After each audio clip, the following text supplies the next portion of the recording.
Hey friends, it's Lisa Mason Ziegler dropping in here on a Saturday afternoon, kind of unexpected, I think. And I thought to myself, as I started doing this little job that I'm going to share with you guys, all of our customers and our students and followers are sharing their soil blocking on Instagram. Why shouldn't I?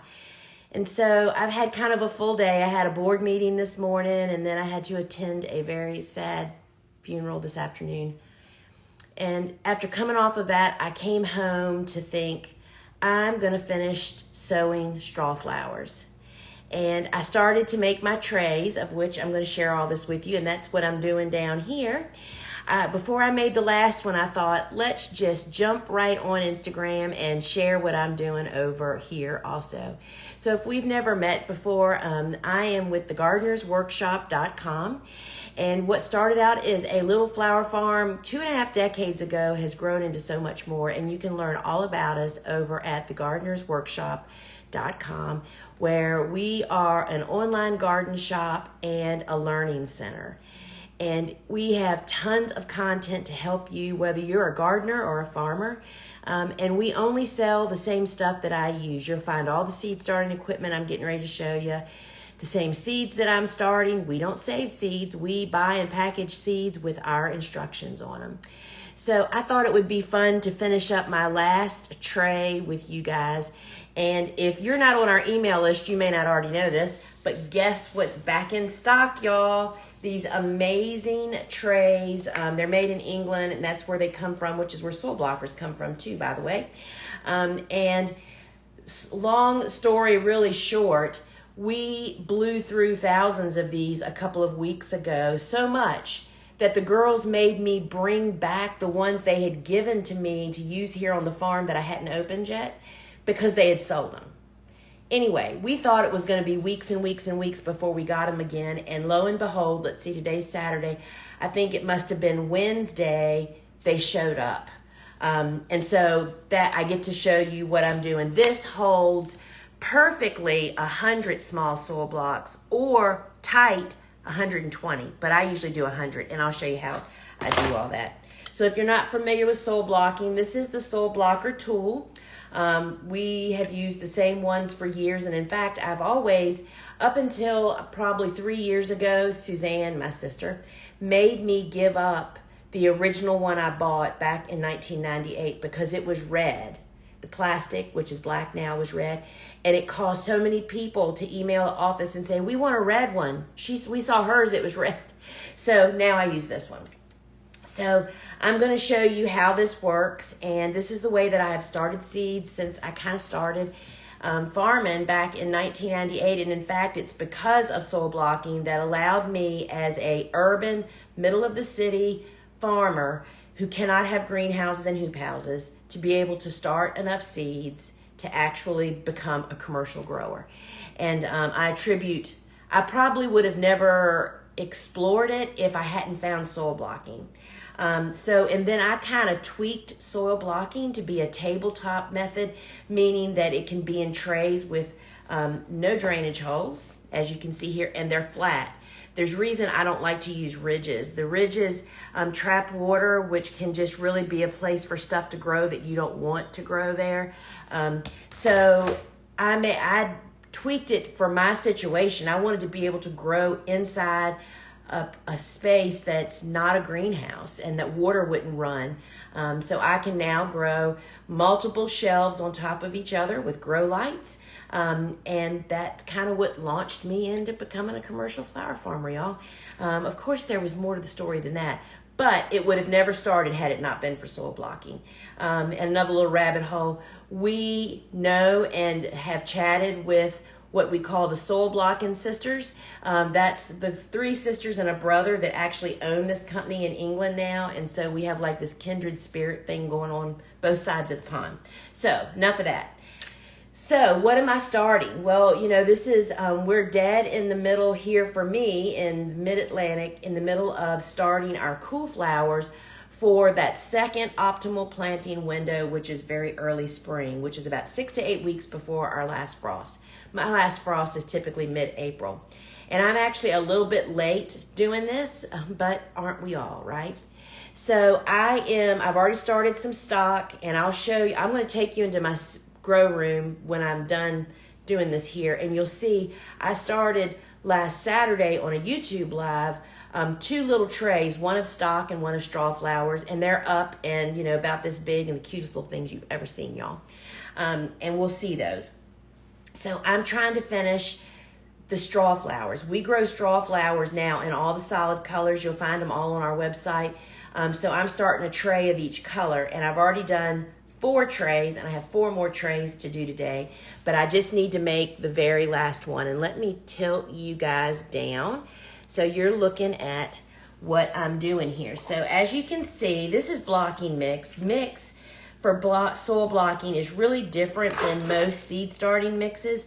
As you can imagine, seed starting mixes and potting mixes are made to be really light and fluffy because they're in containers and air and water need to move through it. Soil blocks need to be dense, so they don't have those light and fluffy ingredients. This is just compost and peat moss and some nutrients. And so it's really wet. We give you, the recipe is always on my website, thegardenersworkshop.com. Go to the Learning Center. One of the drop-down choices is all things soil blocking. So this is 3 parts blocking mix to 1 part water. You can use any container. Like this is what I used today, y'all. This is just a container that was sitting here. I put 3 scoops of soil and then 1 scoop of water plus a little bit more. Really depends on how moist the compost your mix is. So you can see I've made a pile. You hold the stationary bar, and because of the moisture level, sometimes the blocker will suction to the bottom of your tub, and I just pull it to the side. I typically push it down twice because you want a nice full chamber. Chambers are the individual little blocks, and let's pull this out of here. And so I pay a lot of attention to how I place the blocks on the tray, and you'll see it as it develops here. And so let's just keep on doing this. I'll try to make this not such a long, drawn-out practice. And even though the soil, we sell the ready-made mix, but we also have the recipe where you can make yours at home. And even with it being double sifted, there's still, you'll find little bits and pieces in there. And that's just part of soil, guys. And so when I'm placing them on the tray, you might notice I'm placing them all to one side. That's creating this amazing well that I can quickly water into, and I always leave a little space between the clusters of blocks so that water can flow through there freely. Because you know what the bottom line is for me, y'all? I am looking to water as quickly and as efficiently as I can, because golly day, in the middle of the summer when we were in high production, I'd have 150 big trays of soil blocks that need to be watered while the crew is rolling in here. You know, I'm chomping at the bit to get everybody started. And sometimes, I'll tell you this, I'm doing it. Sometimes I swish my blocker into a little, about 2 or 3 inches of water because of the grit in the blocking mix, which is the nutrients component. It gets in the blocker between the little slots, and it will make your blocker be a little hard to push it out, and that's what happens. Usually swishing it in water will take care of that. If not, take a popsicle stick or a plant marker and clean those slots. So here we go again. We're doing another one. I'm doing this kind of backwards. And see, there is, oh, see, stuff happens, y'all, even to me. I have it a little too wet, and when that happens, soil will drip. I will tell you that it is easier to make successful blocks with the mix too wet versus too dry, because when it's too dry, you cannot get the blocks to come out of the mixer, out of the blocker. This, friends, is a potato masher. I have found that to be the best tool for doing what I'm doing right now, striking off the blocker as well as mixing the water into the soil. Let's do this again. So I'm just pushing the plunger with my palm and pulling up, and there you go. So now we're going to sow some seeds. And if you guys have questions, you can post them down below, and I will come back and look at those if we have enough time here. All right, so now, I didn't really plan this, y'all, so I haven't really thought this out completely. I've done it on Facebook and YouTube, but the camera goes the other way, so let's just see how this kind of works. So here is my tray, and I typically work from right to left. I'm sorry, from left to right. And let me get rid of these extra trays. And so the first thing I do is ID my trays, because I am the worst. As you probably already figured out, I'm very easily distracted. So the first ones we're going to start are the Strawflower White.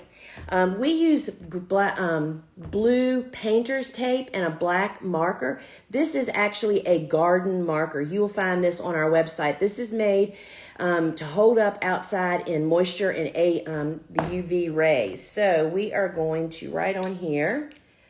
I typically, just write straw.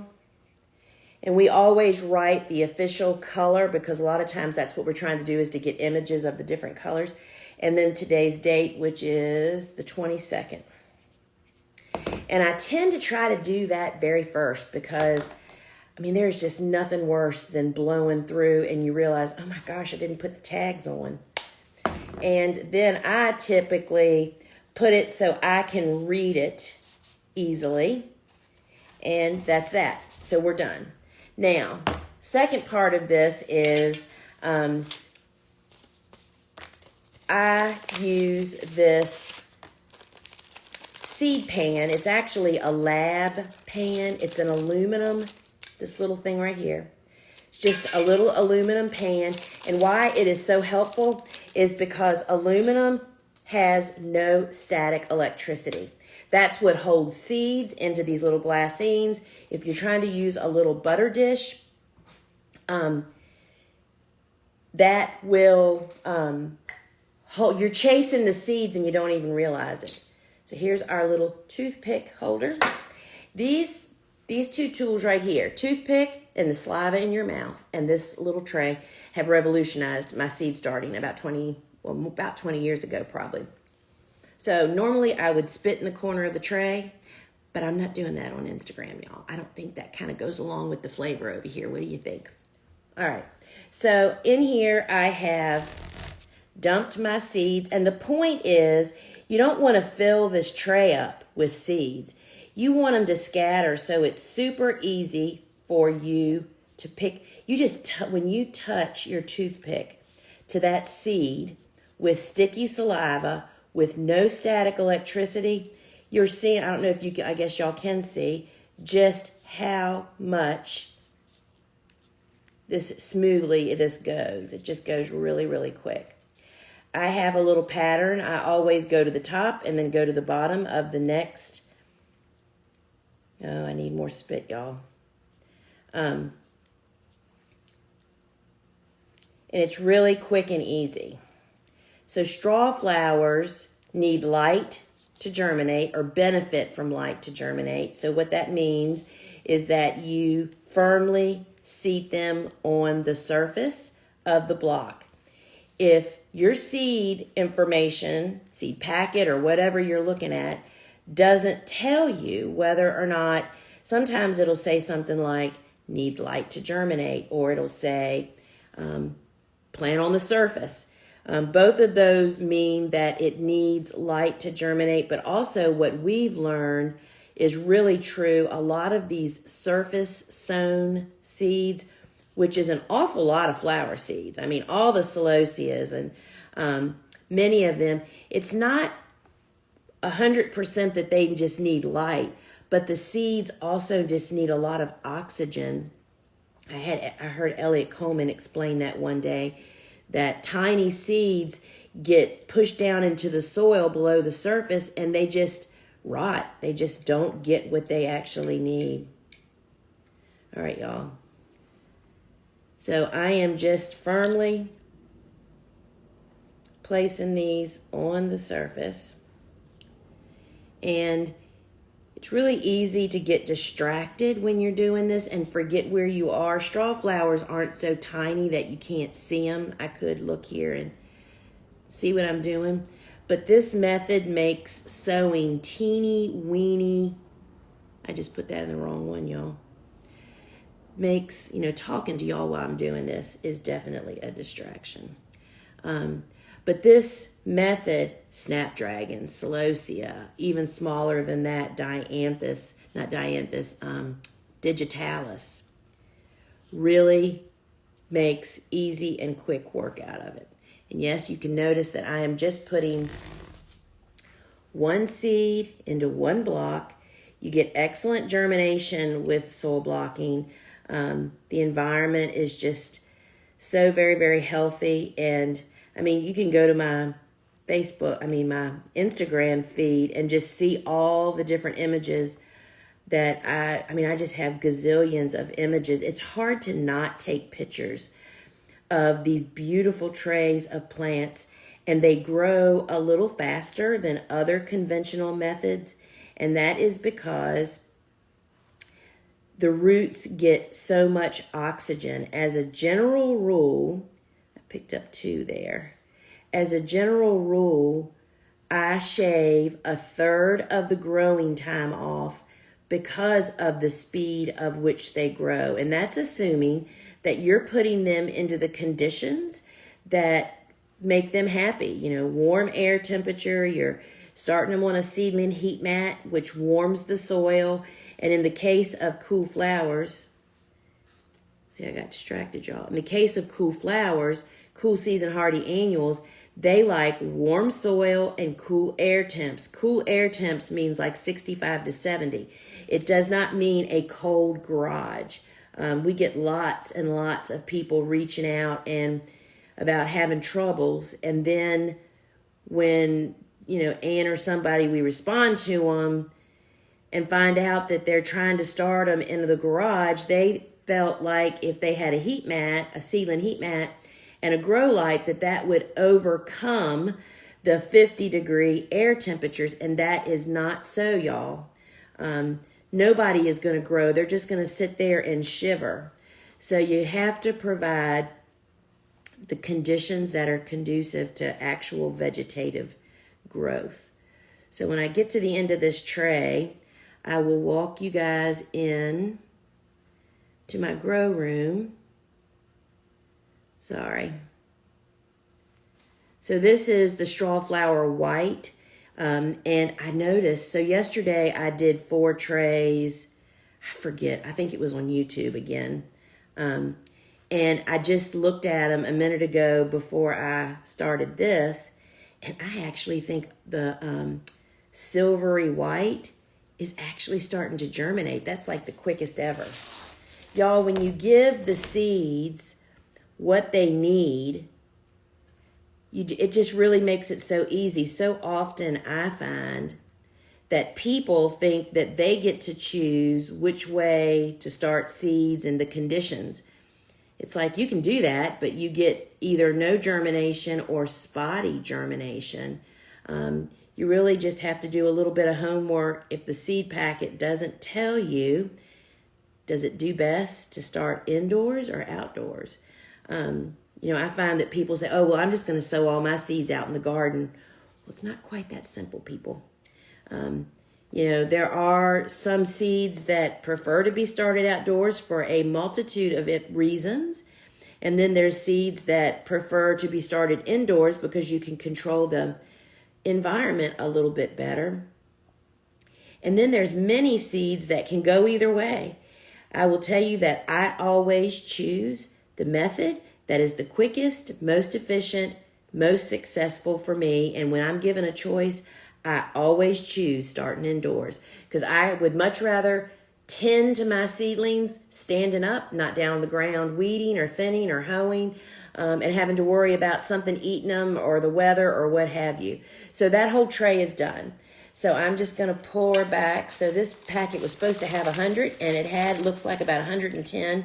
We try to add an additional 5 to 10% on most seed packets. Just depends on what it is when our folks are packaging. So let's put this back. So y'all, if I don't stay organized, it is so easy to lose control. I have all kinds of seeds and my cool flower book, by the way, sitting right over here. So we've sown these seeds, and so let's just walk into the grow room. And y'all, this is going to be a little clunky for a minute. I'm going to walk around there and get you because you need to stay on the tripod.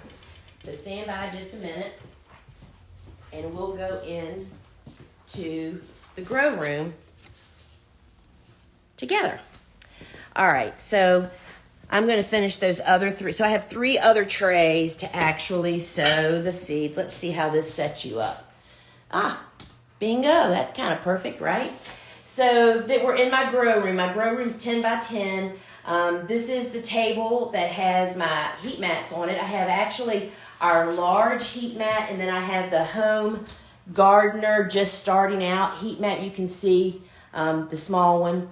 And so these are the seeds that I've sown yesterday. Let me just move this out of the way. So this is the wide weed burlap that I lay on the surface. We don't use domes. We never have. And we have found that laying the burlap just on the blocks helps to retain moisture because, as we just saw, right, most of my seeds are surface sown. And I want to show you this because, in fact, folks, this is true. I got to take you off here. I can't really see what you're seeing, so let me do this without cutting it off. And let me just turn you around for just a minute so I can actually see what you're looking at. All right, so looky right here. There's one right there starting. That is considered germinated in my book. And there's another one. These were sown yesterday. And, oh, look, there's even more. Do you see it right there? So chances, I'm having to look at all, there's another one right there. So these are all the different colors of straw flowers. Oh, that's very exciting, y'all. There's another one right there. So these are the seedling heat mats. You put your hands on them, you can feel the warmth. Notice these cookie cooling racks. Whenever we're starting cool season hardy annuals, they definitely need warmth, but they don't need it quite as warm as warm season tender annuals. So we have found that cookie cooling racks, that just creates a little bit of space between the bottom of the trays and the heat mat, are the perfect combination. So I will just pull this guy up here and put him here, and I will just cover them back up. I water in the morning. This one obviously doesn't need to be watered. We just made it. The soil is really moist. And so I'm just going to lay this burlap back across the top here. So what'll happen is tomorrow morning I come out and push it back and I water all the trays, which I actually, let's see, where did I do that this morning? I went live somewhere this morning, y'all. My day has been, not today, yesterday. I actually showed that. I think it was YouTube, so you can check that out there. So they stay on this heat mat until 50% of the seeds on that tray show the signs of life. And look at these little guys. These are the little fellas that I started last Saturday. This is stock. And I just took them off the heat yesterday. We have some that are still, you can see here, that are just starting to sprout. And notice they're on those white foam trays because guess what? I didn't have those green trays last week. The girls, we hadn't gotten them yet. And then this is the peach stock. Did y'all hear the news that we now have the peach pro cut seed? Oh my gosh, I cannot totally wait for that to grow that this spring and summer. And so notice, I'll just show you this. Fungus gnats are a reality with any seed starting method. And in fact, people that have houseplants struggle with this. So we always are monitoring and we always have a prevention program in place for fungus gnats. This yellow sticky trap, this is just a block of wood that I used to use, had another use before, that I have the sticky trap sitting on. You can hang them, you can do a lot of different things, but it just catches the adults that would be flying around. Then every week in my watering can, every Wednesday, my watering can that I use to water all these seedlings has the gnat troll. That kills any larva that is in the soil and developing.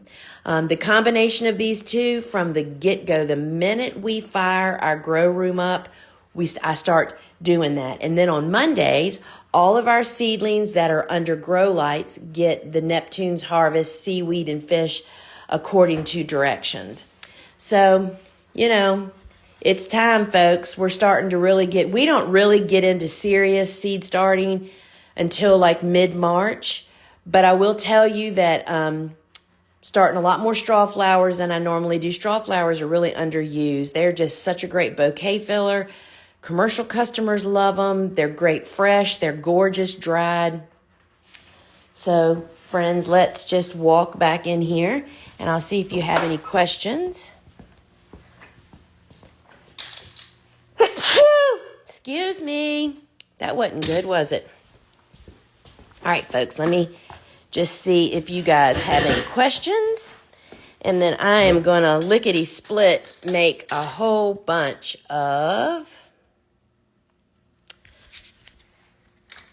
finish seeding my soil soil blocks. All right. All right, friends. So let's see if anybody has a question, and then I'm going to finish sowing my seeds and letting you guys... Oh, Hickory Hills. Oh, well, I'm so glad. Finally, I'm here, right? So it's so funny. I go live on a lot of different platforms, Clubhouse, YouTube, Facebook, and Instagram.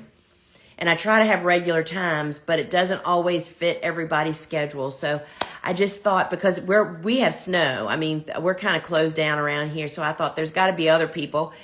So we would just jump on here and share what I'm doing here. And yet, let's see, my babies are sprouting. Oh my gosh, y'all, I tell the story about years ago, when I used to travel and do so many conferences. And I oftentimes would speak to master gardener groups, and I would tell the story of that I totally understand now why, and I'm not picking on men, that men most often, even though they only need 5 tomato plants, they start 200. And then they have tomato plants all over their houses trying to support them until it's time to plant them and find people to give them to. Being a part of sprouting a seed is like a nurturing thing that once you do it, you can't hardly stop. I tell people often, why do you think what pushed me to becoming bigger and bigger and bigger as a grower? I had so much success starting seeds after I was such a horrible seed starter following other methods that I just couldn't stop. We were starting more and more and more. And it's awesome. So I totally understand. I'm sorry we do not mail or we cannot ship to Australia. We only ship to the lower 48 states. And y'all, it's just so much more complicated than we ever imagined, and very expensive. And it's just hard. You have to be much bigger than us. We are just such a small business. But trust me, when the day comes, y'all will be the first to know. And I'll tell you, Canada and Australia would be our first 2 picks because we have lots of followers and students, because of course our online courses are all over the world. We would love to be able to ship there. Hi, Paul. I remember you. Hello, everybody. It's just so good to talk to people. When the pandemic broke out in March of, can y'all believe it's March of 2020, right? I think so. I can remember that's when I started our weekly sunflower sowing together. And so much has grown, so much good has grown out of this bad situation, right? You just have to look for the good stuff and the bad stuff. And that's kind of the only way to get through life and not be a downer, Do you have So Dandy, yes, we have the green trays. They came in on this week. So you can go to our website right now and find, they're called the XL trays, and they are there. We totally did not, it was so funny. I got the invoice, the bill, and it was Wednesday. They came in they came in on Thursday actually. I opened the bill on Wednesday and I said to Rhonda, was it like delayed billing for those ones that we, have already sold through? Is that what this is for? Or is that the new shipment? She said, oh, I'll have to look it up. Well, we were so busy, we didn't do it that day. But the next day, here comes a truck. And sure enough, it was a pallet of those trays. So we've got them, y'all. And we absolutely adore them. They will be forever trays. You'll never have to have a different tray. And for me, they are the perfect size for the small market gardener, farmer person, because you can start, you really want to fit your trays to on a tray, only one type and color of a plant or a vegetable, because stuff germinates at different rates and you want to be able to pick the tray up and move it over to the grow light. Hi from Alaska. Always great to get a review before we all get going with seed starting. Yes, you know what? Y'all, literally, I have Cool Flowers sitting here with me. I don't even remember everything. So I often am double checking and checking stuff. Hey, Lisa, my cat stock from you just arrived and I can't wait to start them. I'm assuming you don't heat mat them. Is that right? No, we put them on the heat mat for the quickest germination with the cookie cooling rack.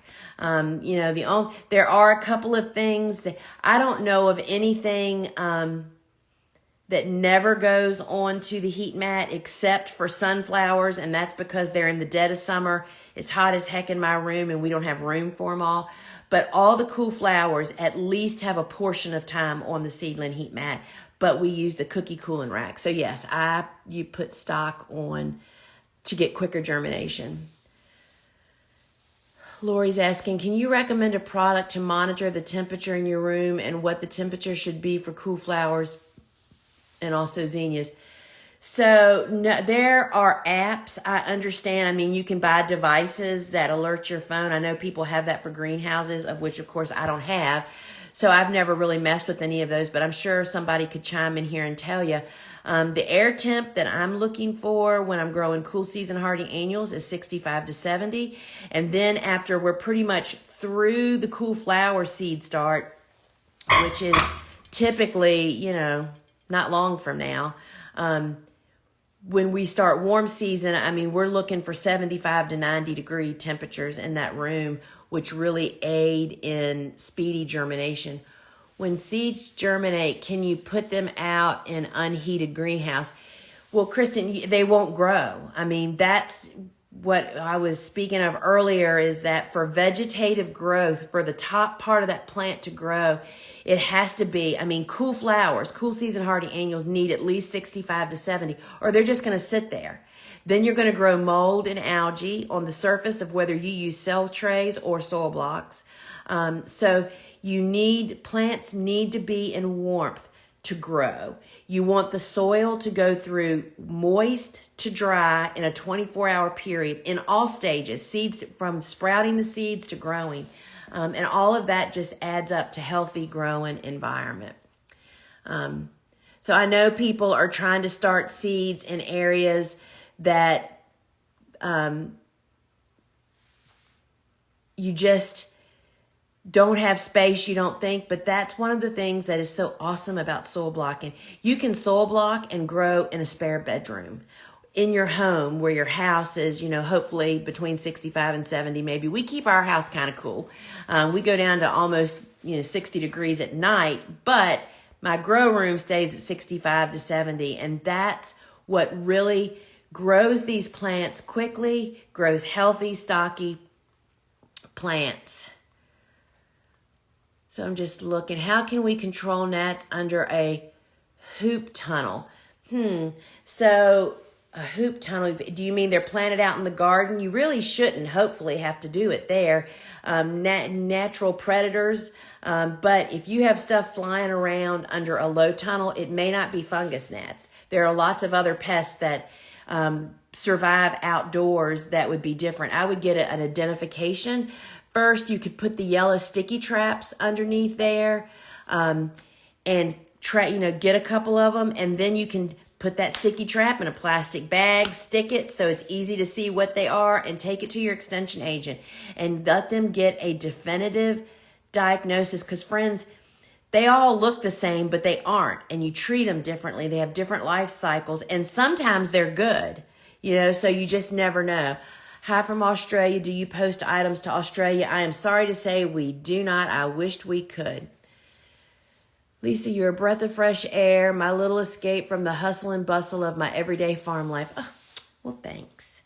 And this is kind of an escape for me, too. I need to get my farming talk in. And Steve listens, but he doesn't do much answering back. And y'all don't, but I know you're listening.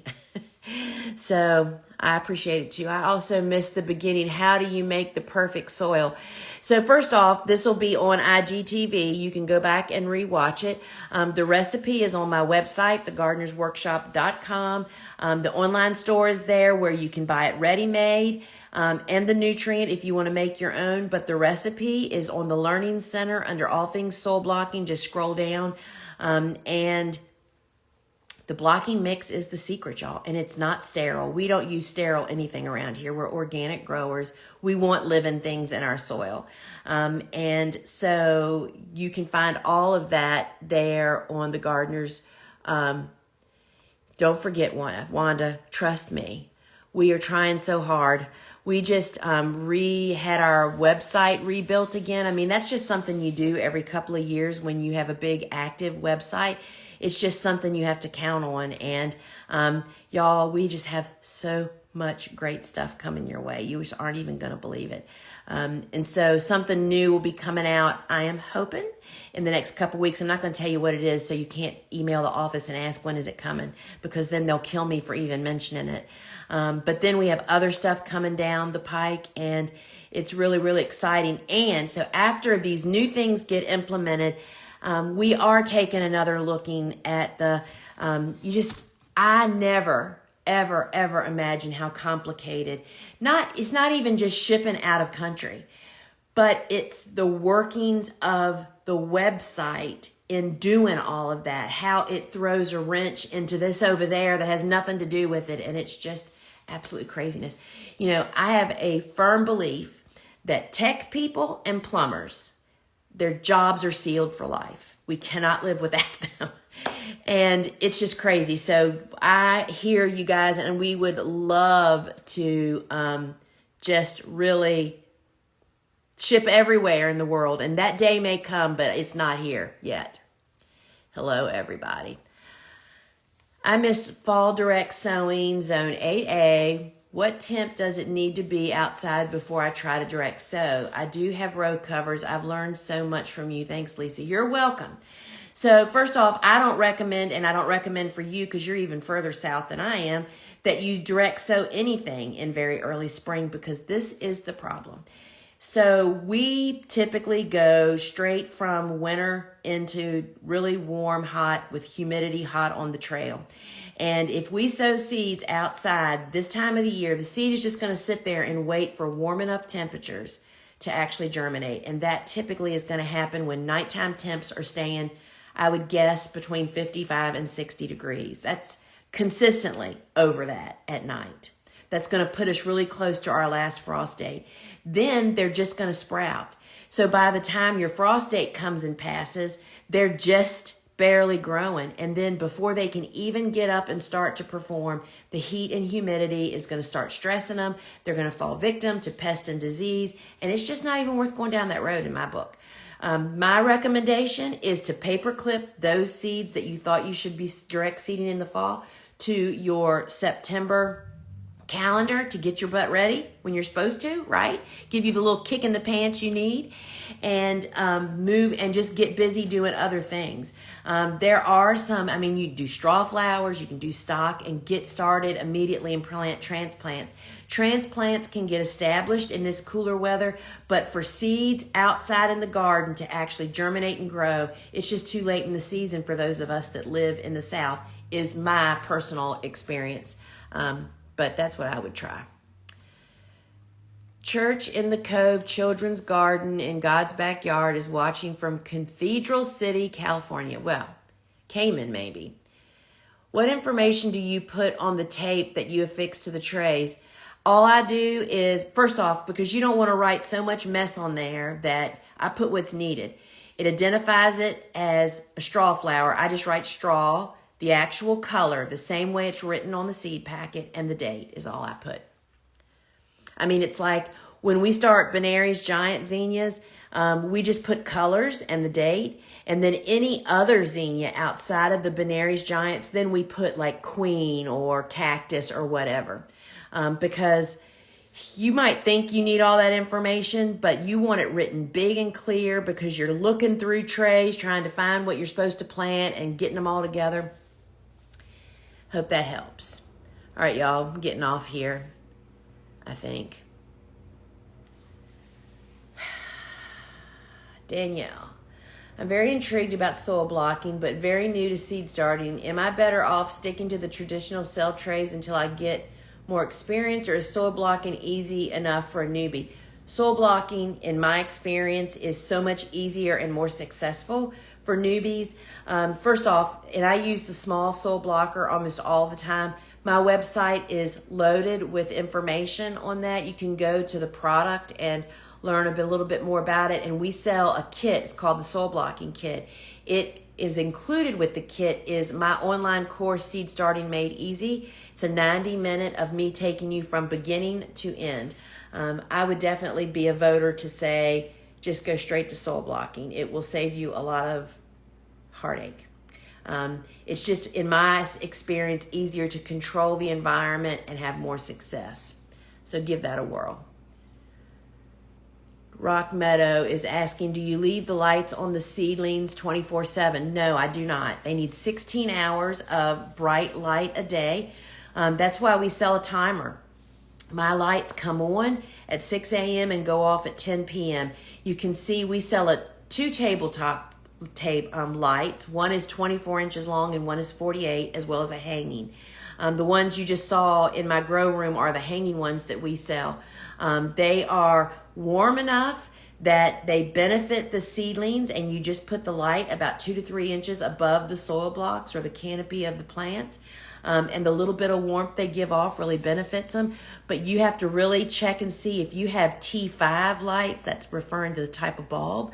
They get super hot and you will toast your seedlings. They have to be really far away. But the lights only stay on 16 hours a day. Your plants need a rest, just like everybody else, right? So 16 hours a day, and the timer is what saves your butt. You think you might turn them on, but you will not. That's why we offer a grounded timer, because the lights are grounded and you have sometimes a hard time finding grounded lights. Hello from Alaska. I've been looking for trays for soil blocks, but all the cafeteria trays I find are very bowed in the center. I feel your pain. Would metal cookie sheets be bad for a short-term substitute? No, I actually started out with metal cookie sheets because I was getting them like at thrift stores. They will rust after a season or two, but I just pitched them, and sometimes I even used them rusty depending on how desperate I was. But I know what you're talking about. They've made the cheaper, newer made cafeteria trays can be bowed in the middle, and it makes watering. I almost have thrown those trays away, and I have a bunch of them. But the firm trays that's one thing I love about these new XL trays is they're really thick and firm, and it really, really does well. And I am so sorry that I can't ship them to you in Alaska.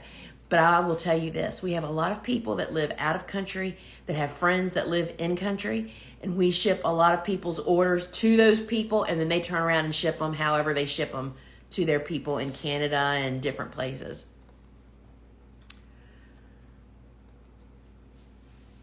Flock and Flower Farm, Texas. I've heard you say 4-inch is the goal for transplant size, but also to cut off 1/3 from the seed starting time for soil blocks. What if my plants aren't 4 inches tall by the end of the 4th week? What a good question. So one thing that I tend to try to emphasize to people is to not be so focused on time. And it's because so many people do not have the optimal growing conditions yet. For instance, they haven't gotten their temperature in the room really tweaked. Our room, I feel like, gets a little warmer than some people's, which really fuels vegetative growth. So you're really looking for the size. I'd say a 3 to 5 inch seedling is the perfect world. That's what we're looking for to go out in the garden. And if it takes you longer to get there than me, that just means there's something different about our growing environment. But I will also say that plants do not want to grow inside. They don't want to grow in a greenhouse. They want to get outside and stretch their roots in the ground. So, if yours is a little under 4 inches, that may be okay. It really depends on the health of the plant. So that's what I would look at, is to see if maybe your air temps aren't quite high enough. Ooh, Canada. We have a lot of Canadian friends. Miss Barrett, what is the top 2 things you must have to start that are often missed by a new grower? To start seed starting or to start farming? In seed starting, beyond a shadow of a doubt, a heat mat and grow lights. I will tell you that I was a disastrous seed starter, had actually quit, given up, when I came across I was a gardener. Then I came across Lynn's book about the flower farmer, read her book. Her book recommended I read Elliot Coleman's book. And when I read Elliot Coleman's book, it became crystal clear to me that I had been doing everything under the sun wrong. And 2 of the main components, he said, you got to have heat, you got to warm the soil if you want the seeds to sprout fast, quickly, and uniformly, and then you got to give them light. And I ordered that day. And actually back then we had to mail in order forms, y'all. We didn't have the internet. We barely had the internet.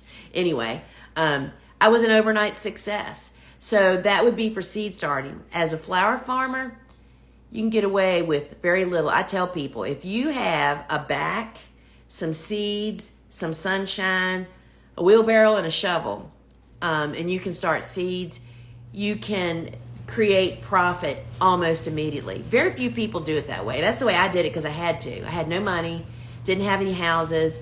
I was forced to start with seeds and grow out in the field, and it turned out to be the most profitable problem I had, because it pushed me to do things. I watch people overspend. Y'all, the whole point of being in business is to spend less than you make. And I just watch it day in and day out. And, I don't appeal to everybody, because some people want to grow a lot of things that are very intoxicating. But the bottom line is, for me, I love gardening, I love farming, I love growing flowers, and I love even more of doing it every day for my job and people giving me money for them and finding ways for me to do more fun things based on that. And so you can get in on a shoestring, you can bootstrap, let's put it that way, very easily. And that's really what my course is all about. And I think people are surprised.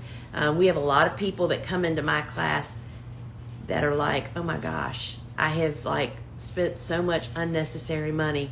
And it's true. It just really depends on what your goals are. And getting your goals straight from the get-go is super important, y'all.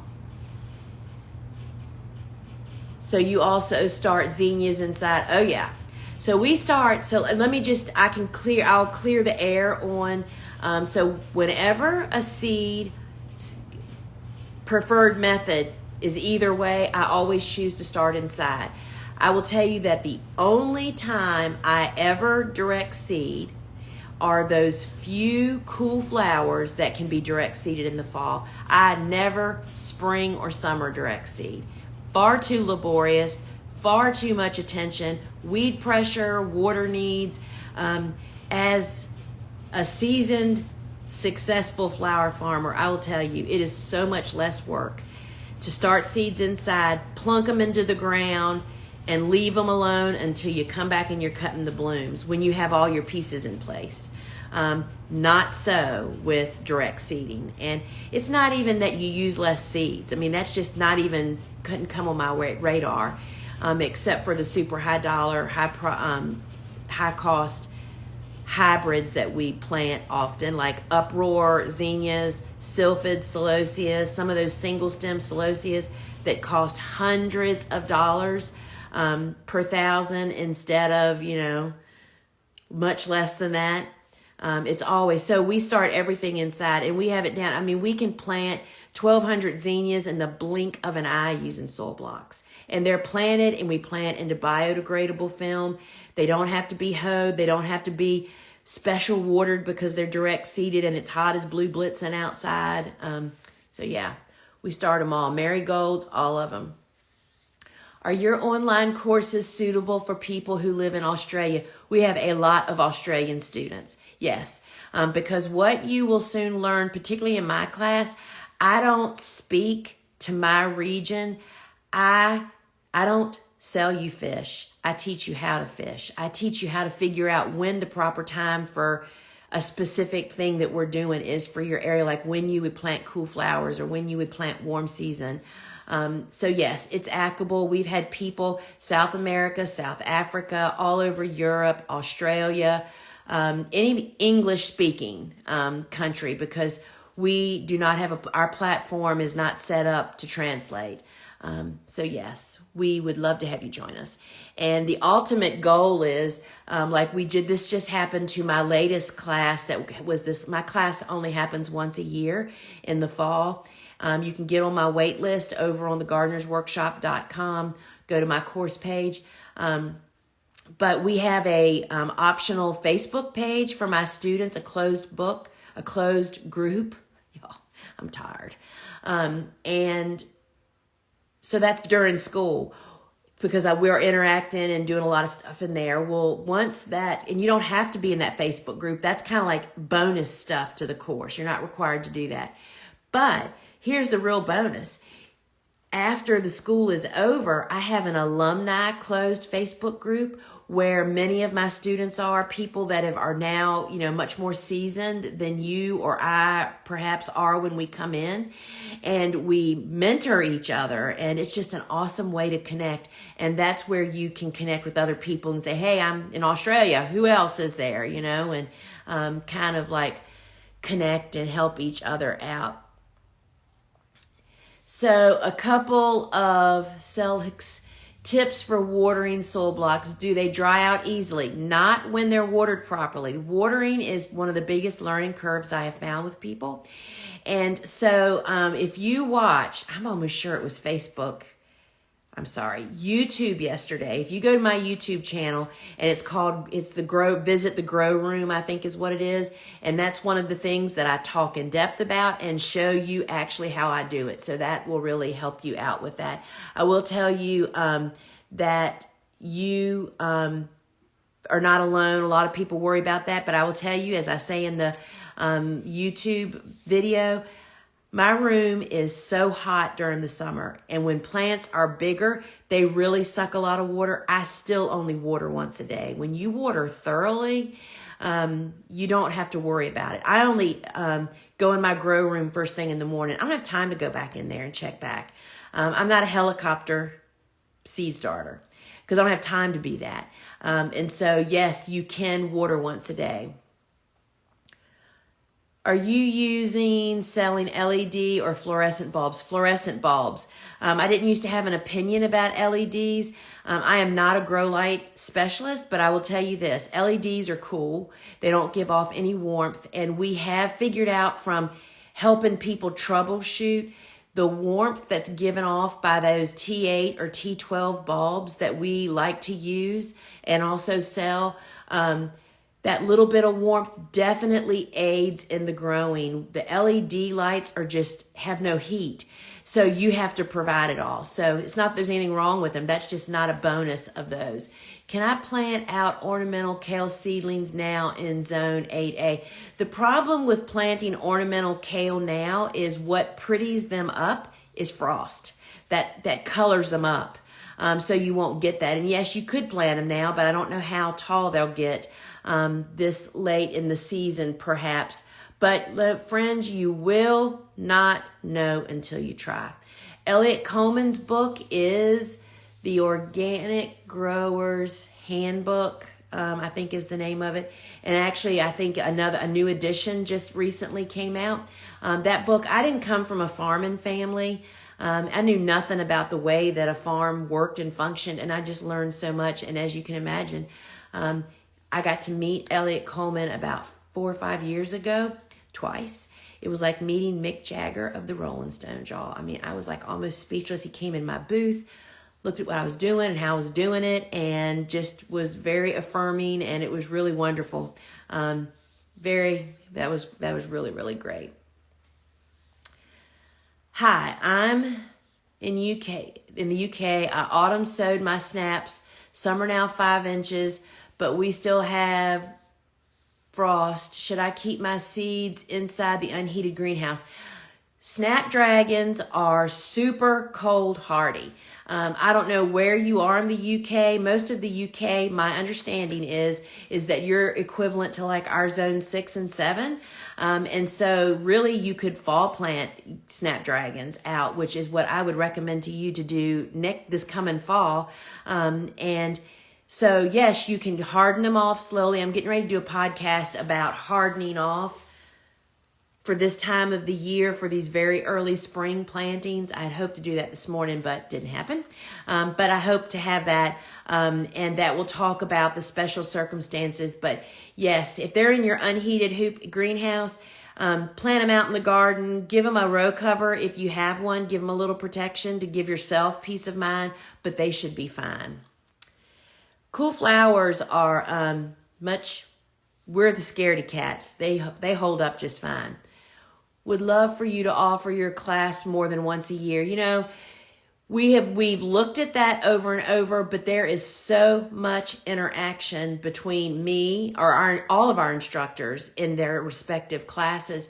But people don't have time. I mean, it's a lot. I mean, it's at 3 to 5 hours now that my classes, this will be the 5th year of school.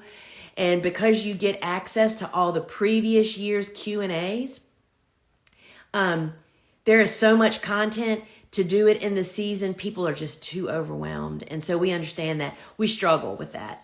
But so I totally get it. And this past year, we restructured our Q&As, and they're just getting better and better and easier for people to look stuff up on them instead of having to listen to all of them. And so get on my wait list. I would love to have you in my class.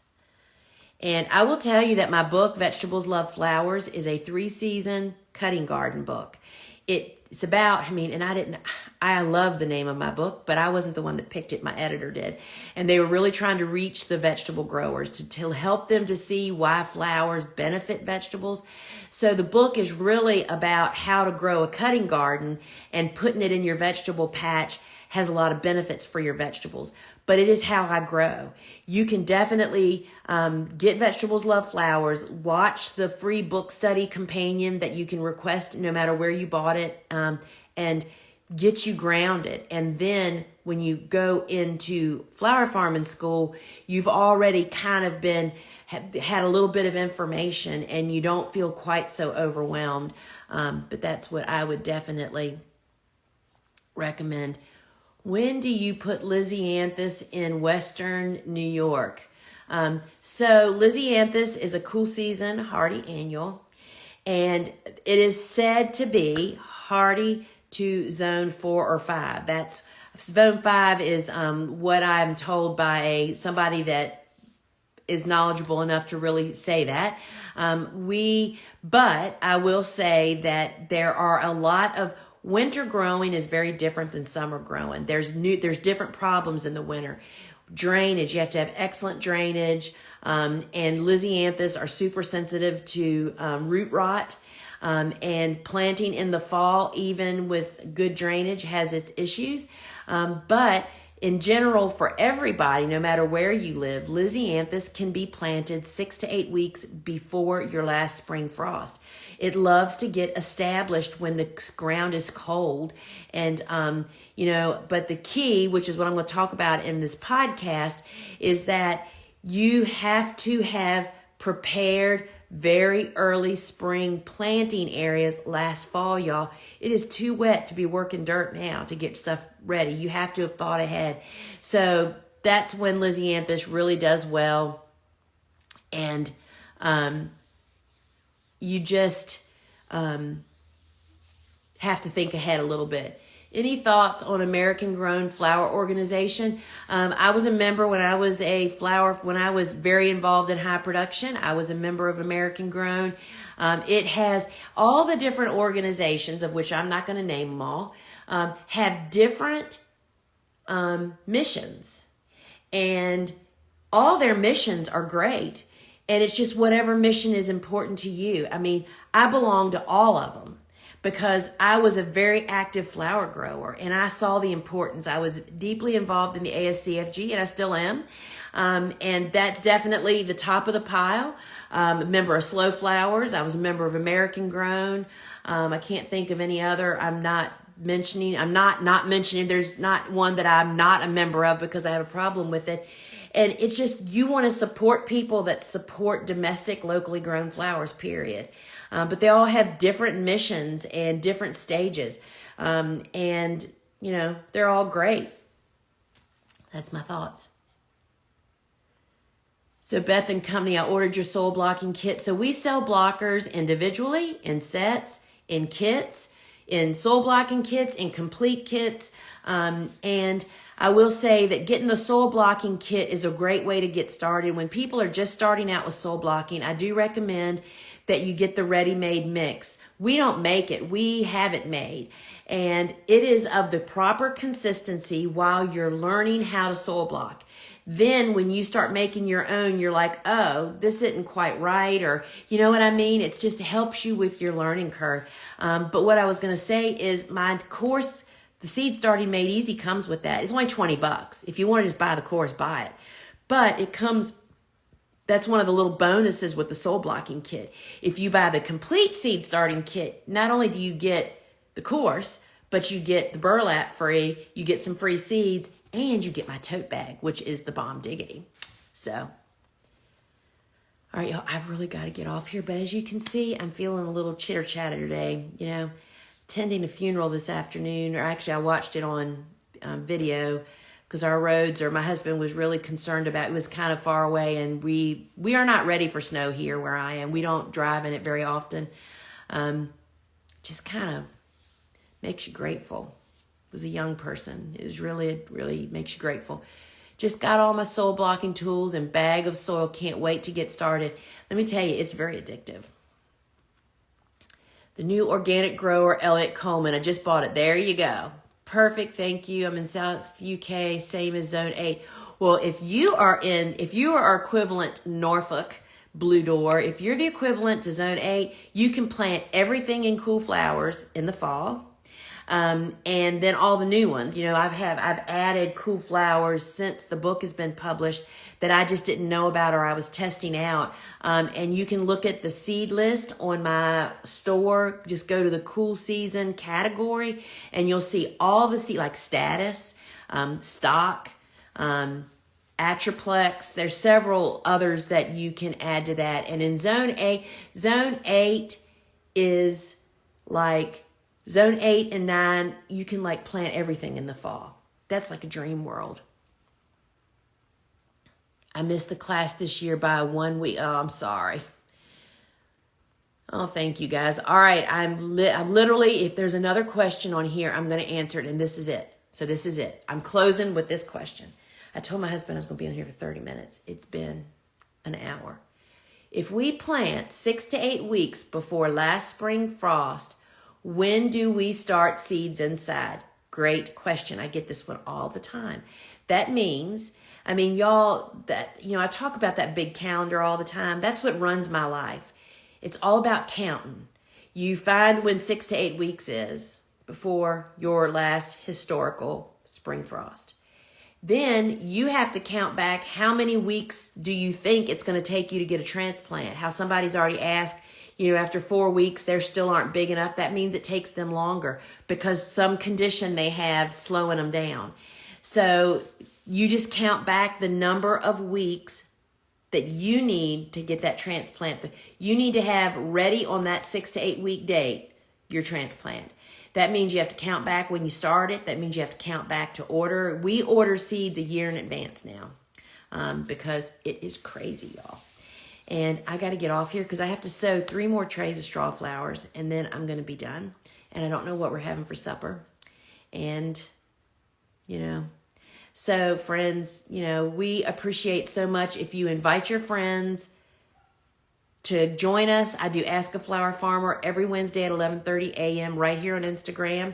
I do Clubhouse on the same day, Wednesdays, 1 o'clock Eastern Time. Clubhouse. I do YouTubes and Facebook. They aren't firm dates and times, but we typically try to post about them. So if you like and share and comment on my stuff, that just helps me so much. It helps me to do it even more.